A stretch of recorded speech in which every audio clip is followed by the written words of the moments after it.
Well, it finally happened. Kirby has made his way into the third dimension, something only sparsely dangled in front of his fans over the years. But the Forgotten Land promises to be something new, something that expands upon the formula established in Return to Dreamland and perfected in Planet Robobot.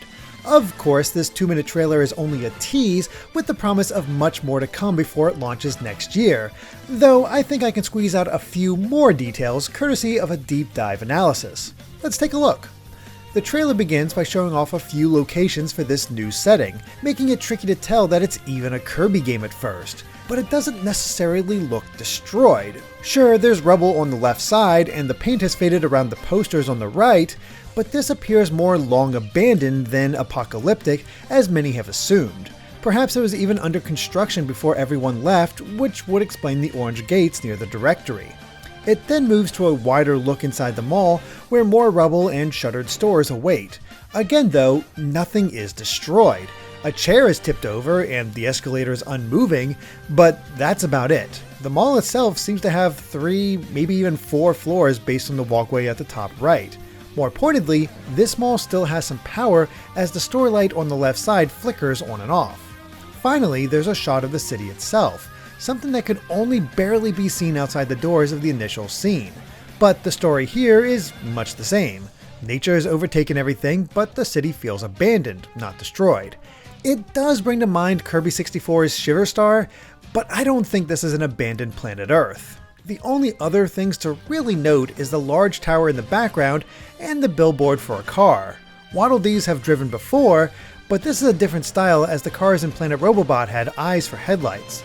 The implication is that this is a slightly more realistic world rather than a roboticized Planet Popstar. That leads to one of the biggest questions of the Forgotten Land. Just where is it? Is this still part of Popstar, or did Kirby find himself on another planet? The way he wakes up on the beach indicates that he washed up on shore somehow. So did the villain attack him and his friends and they found themselves in this new place? After all, a cage of Waddle Dees is later shown to be the goal of a level, so maybe Kirby was traveling with DDD for some reason? Or will some other explanation be offered? And just how big is the Forgotten Land? As the trailer shows, there is more location variety beyond the city, but does that include the 2 islands that can be seen in the distance here? There's so many questions with answers that will just have to wait until the next trailer. This scene transitions seamlessly into gameplay as Kirby takes a look at his new surroundings. Notably, it immediately puts Kirby into a funnel, allowing players to run around in 3D but not really go off track. It's kind of perfect for young kids trying 3D for the first time while also bringing to mind the original Crash Bandicoot. This could also demonstrate limited interactions if Kirby is able to kick the nearby shell. However, it should be noted that from all appearances, the player will rarely, if ever, have control of the camera. Later on, as Kirby moves through the mall and up the escalator, the camera naturally shifts around him, moving in ways that make it evident that this isn't player controlled. Really, there's no scene that makes it seem like the feature will be there, but this is only 2 minutes of footage, so I don't want to completely rule it out yet. As Kirby exits the thick woods, he comes across his presumed first glimpse of the city. If I had to guess, the woods itself is likely a short tutorial breaking down his basic moves. But it's possible that this isn't the case at all, and this scene is actually further into the game. The logo showcases the city, specifically the tower that can be seen just to the left, making it seem as if it's a major landmark. While Kirby is relatively close here, at the end of the trailer where the logo appears again, the tower is much further away. Could each city island be its own level, or do they naturally transition into each other as evidenced by the bridge? I'm leaning toward the former based on later evidence, but it's difficult to say for sure. For whatever reason, Kirby's first goal may be to reach that tower, and this scene could be close to the end of the world, as it were. Back in that scene, it is intriguing to see so much upheaval beyond the chain link fence on the right. I'm curious what might have caused it, as it's the most damage shown to the city in the entire trailer. There's also a gap in the guardrails to the left, and what seems to be a lower platform for Kirby to explore, likely leading to a secret. After all, there's a small blinking arrow just ahead pointing to the right, indicating the proper path for Kirby to follow.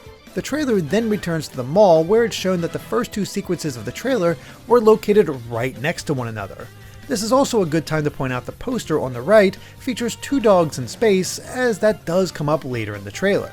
As for the area near the escalator, there's a lot more to see than what was shown before. Kirby's able to disturb the flock of birds, though I do wonder if he can suck them up. And to the right is the edge of a water fountain, while on the left is a furniture store behind some glass that's still lit by some lamps. As Kirby gets closer to the new fox-like enemies, they finally take notice and begin to charge, indicating that there is a range to the opponents this time around. They're not exactly fierce though, as Kirby easily runs around them without issue. This highlights one of the possible issues of Kirby in 3D, as it'll likely be very easy to avoid combat.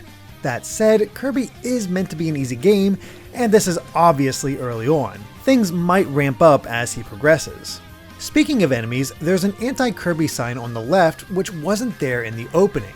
It not only indicates that much more could be hidden by the developers as of now, but that this might be a clue to Kirby's ultimate enemy this time around. I can't imagine that the gorilla boss at the end of the trailer would make it, and the drawing is crude and childlike. This hints at the fact that the new enemy will be about the size of Kirby or his friends, and is likely young in disposition. Maybe someone who's been alone in this forgotten land for a long time and sees Kirby as an invader? Either way, there's sure to be some kind of nightmare creature by the end, whether it's the person who posted this or not. There's one last element to note from this scene as Kirby climbs to the second floor. A cache of what appears to be bananas is on the right. This food has been used as a healing item in many past Kirby games, but I can't recall a time when it's been stacked like this. Could this be the setup for a trap by an enemy, or does this tie into the gorilla boss seen later in the trailer? It's stacked next to a shuttered door, so I really don't have a clue. It's at this point the trailer gets to the real meat of the game and starts showing way more of what to expect. Kirby climbing a ladder doesn't seem that exciting, but it does offer clues to an important aspect of him: his floating. This possibly indicates a limitation on Kirby's floating in the same vein as his limited number of consecutive jumps in Kirby 64. That said, ladders appear in the 2D games all the time and don't necessarily imply anything. No, what shows the limitations of Kirby this time around is this moment with the new alligator enemy. Kirby is obviously jumping like crazy despite never climbing in height past a certain point, and this doesn't even make him completely safe, as the alligator snap will absolutely still reach. It really does add to the feeling that this is a Kirby adventure with a third dimension available rather than a massively explorable world in the same vein as Super Mario Odyssey or even Super Mario 64. Returning to the ladder, it's worth noting that this is the first time any obvious destruction was shown, as the road is dug up and pieces of what may be a bridge has fallen on it. In fact, that might be one of the bridge's supports in the water next to Kirby. It probably means nothing, but I do wonder if Kirby restores bridges in order to travel to the next island, which represents one level. It feels like a bit of a long shot, but there's some thematic sense to it. Kirby then comes to a tunnel where two returning enemies await: Cappy and Hothead. There's not much to say about either at the moment, though I am curious about all the construction materials outside the tunnel. It lends further credence to my theory that the people of this world vanished suddenly rather than any kind of actual doomsday scenario. But it had to have happened long ago, as Kirby next runs along the outside of a broken up building as the camera rotates around him. He easily avoids the returning Kabu, though the tricky aspect of deciphering this scene is the question of just how high up Kirby actually is. There's a park in the background that doesn't seem too far down, making it seem as if Kirby will rarely enter the taller skyscrapers. But what part does this building serve, as there's boxes all around in places just out of reach? Or is it just simple background dressing? The scenery sees its first change as Kirby finds himself in a theme park complete with a circus tent behind him and a Ferris wheel at the left next to a castle. On the right side looks to be a Jungle Cruise-like water ride, while above are the tracks for a roller coaster. Behind Kirby is more of the fox-like enemies next to a cardboard cutout picture opportunity, while on the bridge is a Hothead. Closer still is the trio of ducks. But what is their purpose?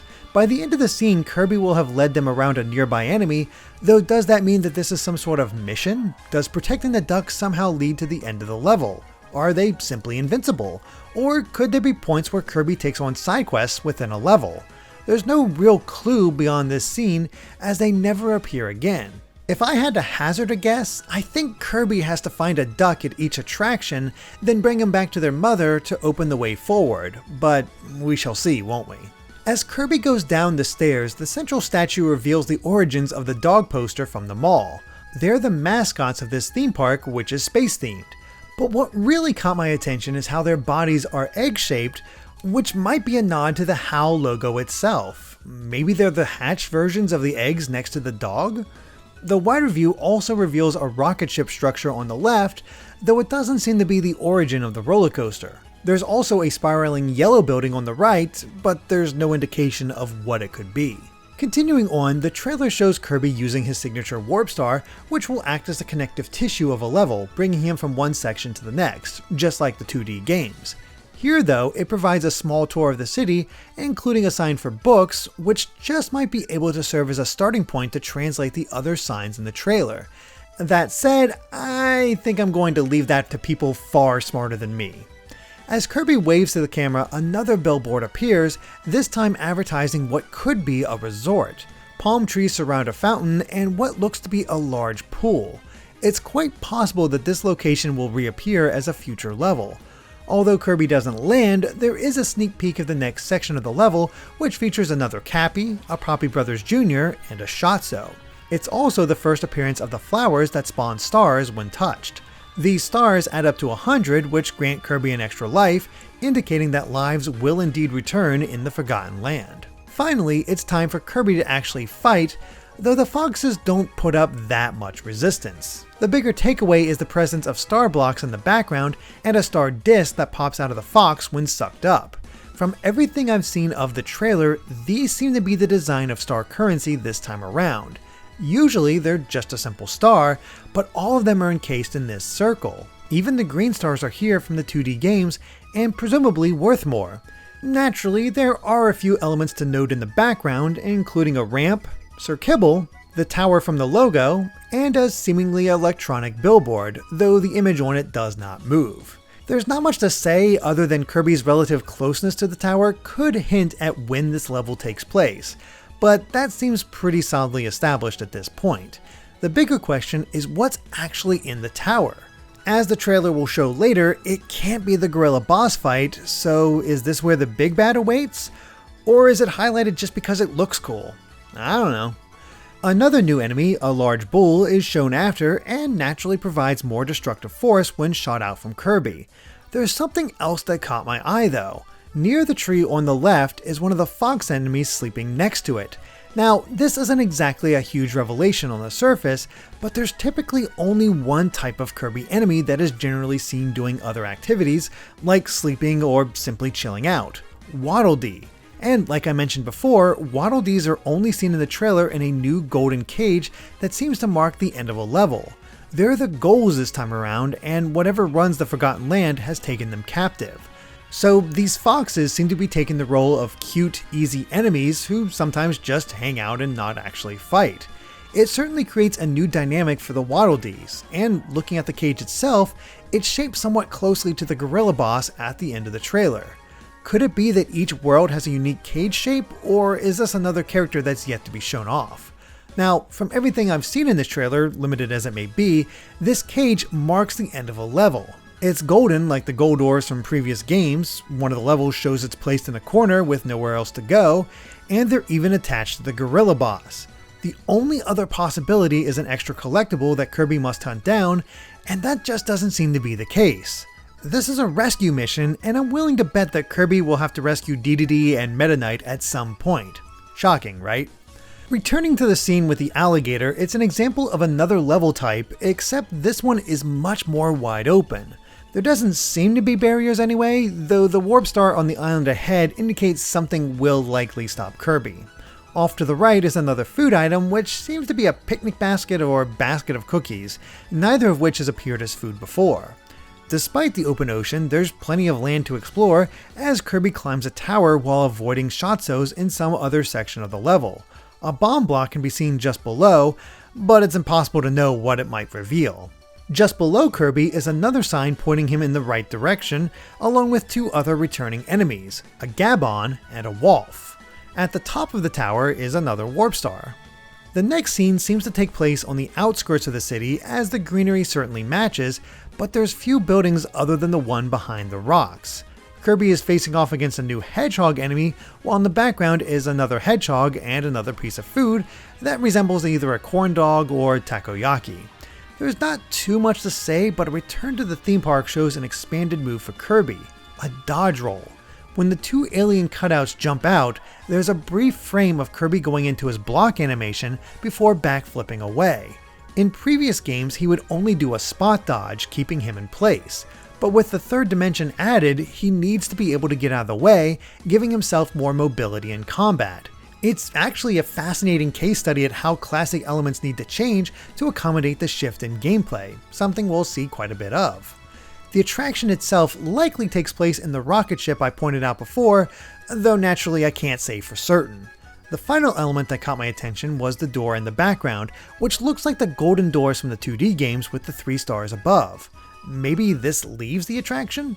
Finally, the trailer confirms that there will be copy abilities in the game as Kirby inhales a Blade Knight to obtain Sword.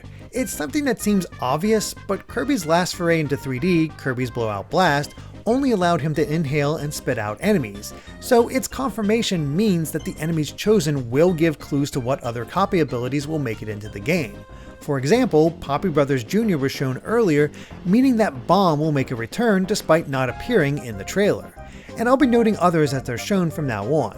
For now though, this scene doesn't show much more beyond the return of Bronto Burt and an energy drink food item for health.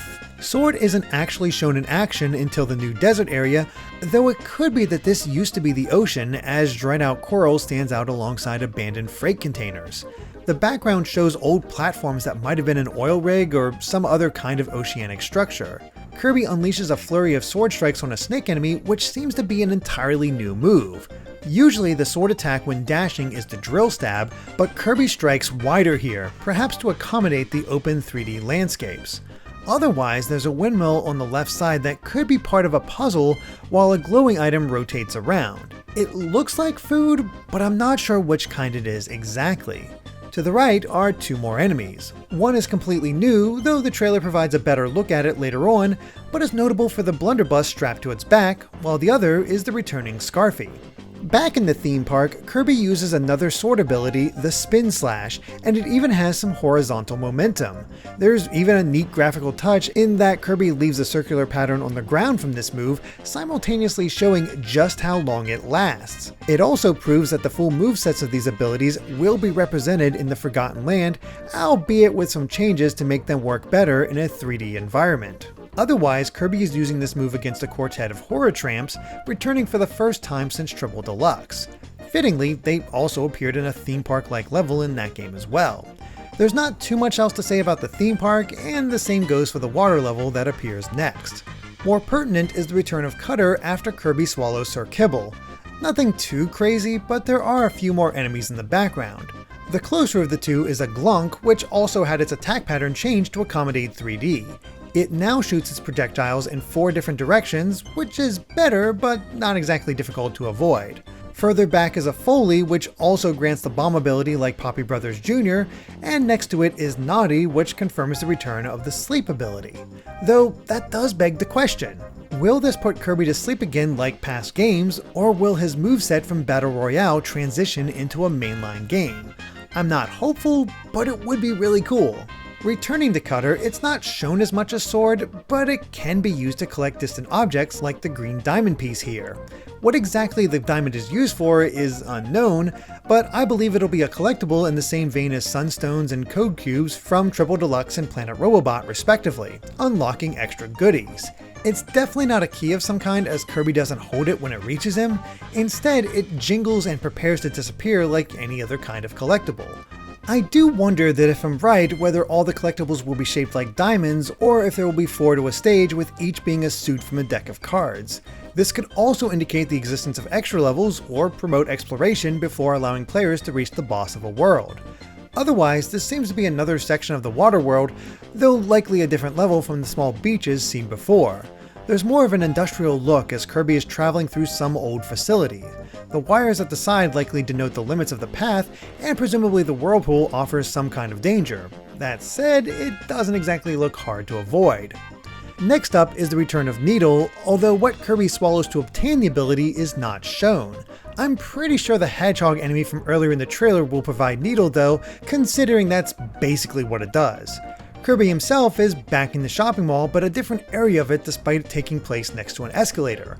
Down below, there's no sign of a fountain or anything of note from earlier in the trailer, while the top level looks more like pavement as if it was a parking lot. So Kirby's almost assuredly at the top of the mall in this scene. As for Needle, it's gotten an upgrade as Kirby is now able to roll around while the spines are extended, making for a much more potent ability. It also looks absolutely brutal to see the foxes impaled and struggling on the points. Kirby is not kind to his enemies. Continuing on, the trailer shows the return of Fire and Kirby's Fire Breath in another section of the construction area near the tunnel. Only this time, Kirby seems to be in the tunnel with how dark it is, unless the time of day changes as he progresses through the world. I'm doubtful, but it is possible. He uses the fire to light a lamp and reveal hidden star discs, though the final hidden item is not shown. Maybe it'll be a diamond collectible? Either way, there's a new spiked enemy in the background that seems more like an obstacle than something that'll chase Kirby. The floor near it rises and falls, so there may be something near it as there is a second smaller shadow just behind it. But there's danger nearby as part of the floor has fallen away, possibly indicating the existence of bottomless pits. After that is another completely new area covered in snow as Kirby fights a Karori with ice.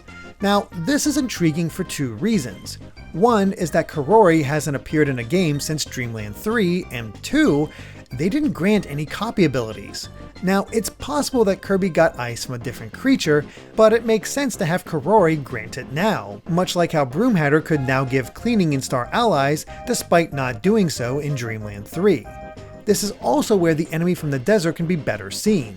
Before, only the blunderbuss could be spotted, but it turns out that the creature is actually a dog with floppy ears and a miner's hat. It is so frickin' adorable. Now, it's possible that this could be the thing that actually grants Kirby ice, but I actually think it's a clue to a new ability. Maybe Kirby will use the blunderbuss himself and don the hat. Could this be Adventurer Kirby or something like that? I don't know if it'll happen, but I do know I want it. I also love the touch of Kirby leaving footprints in the snow until he begins skating with ice. It's the little things, you know? Finally, there's Kirby's confrontation with the gorilla boss that I've mentioned throughout this deep dive. During its introduction where it grabs Kirby, Kirby can be seen with some kind of new creature with large ears that it uses to fly. Could this be a new ally or simply an animal Kirby was interacting with? Could this be a new ally or simply an animal Kirby was interacting with? Well, it's been all but confirmed to be the former as it appears alongside Kirby in a new piece of art shared by Nintendo of Europe. But what could its role be? Is it just a buddy or does it grant Kirby some new ability that hasn't been shown yet? Either way, the fight itself seems to take place at the mall as there are tables and chairs set up to look over the parking lot where the gorilla comes from. They're quite similar to the chairs seen at the beginning of the trailer after all, but a bigger piece of evidence can actually be seen when Kirby climbs the escalator. As he goes up, a shadow passes by and through the ceiling, the gorilla can actually be seen jumping over. It's a level of presence by a boss that has never been seen in a Kirby game before. This thing is seemingly stalking Kirby, and it definitely comes across as imposing when it finally attacks, crashing through the wall. There's even a frame where it's possible to see Kirby struggling between its fingers. But this gorilla isn't working alone as, according to Kirby's Japanese Twitter, it's a member of a new Beast Corps that stands in Kirby's way. The Corps isn't just made up of bosses though, as the new large enemies like the alligator, hedgehog, and snake are shown as well. Presumably this will also include the bulls since all of them are supersized animals. Maybe they've taken over the land since it was abandoned and see Kirby as an invading threat? Either way, Kirby has challenged enemies for less, so he's going to take them on, and the gorilla boss fight is shown somewhat. It throws rocks and swipes at Kirby, both generating stars that could be sucked up and shot back if Kirby doesn't have any copy abilities. But apparently he'll get one at some point or have the chance to come into the fight with one, as Kirby suddenly has the sword ability during the gorilla's swipe. It looks to be a fun boss, though I must admit I'm more excited to see how it goes in the almost assuredly returning arena. Just how difficult would this game get in its extras? But that's the amazing thing about Kirby in the Forgotten Land. There's so much potential here, and while it might not be a fully explorable 3D adventure, it's opened up enough that I want to see more. This could be the evolution that was sorely needed after Star Allies, which was good if safe compared to the heights of Triple Deluxe and Planet Robobot. The setting really does pull me in, and I hope that this could be one of the new greats that gets better and better with each new iteration, much like what happened with Return to Dreamland leading to the 3DS adventures. But what do you think of the Forgotten Land? Let me know in the comments, and if you enjoyed this deep dive, please consider supporting us on Patreon at patreon.com/dvgaming so we can create more videos like this in the future. Of course, we appreciate all your support, whether it's just hitting the like button, subscribing to Good Vibes Gaming, or ringing the bell. Until next time, bye!